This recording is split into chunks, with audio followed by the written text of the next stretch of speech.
Hello বন্ধুরা, আপনারা সবাই কেমন আছেন? আশা করি সবাই ভালো আছেন। আমিও ভালো আছি। দুজন মিলে বেরিয়ে পড়লাম পুরুলিয়া যাবার উদ্দেশ্যে। যাবার সময় বেশ ইন্টারেস্ট নিয়ে যায়, খুবই ভালো লাগে, আনন্দ লাগে। আসার সময় একদমই আর ধৈর্য থাকে না, কেননা অনেকটাই দূর। আমাদের এখান থেকে পুরুলিয়া প্রায় 2-2.5 ঘন্টার রাস্তা। আজ আপনাদের সঙ্গে খুব ছোট্ট একটা কথা শেয়ার করতে চাই। এমন একটা কথা যেটা হয়তো আমাদের সবার জীবনে কোনো না কোনো সময় দরকার হয়। আর সেই জিনিসটার নাম হলো ধৈর্য।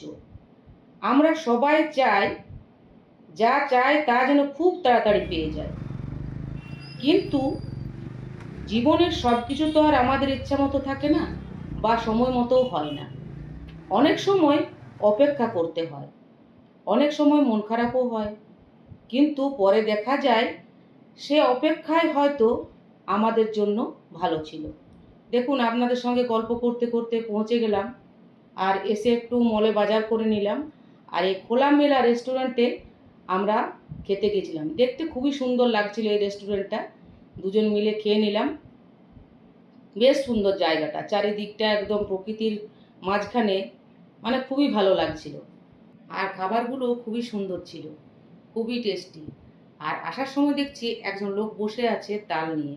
আর তাল দেখেই আমার মন একদম চঞ্চল হয়ে পড়লো যে তালগুলো কখন আমি খাবো।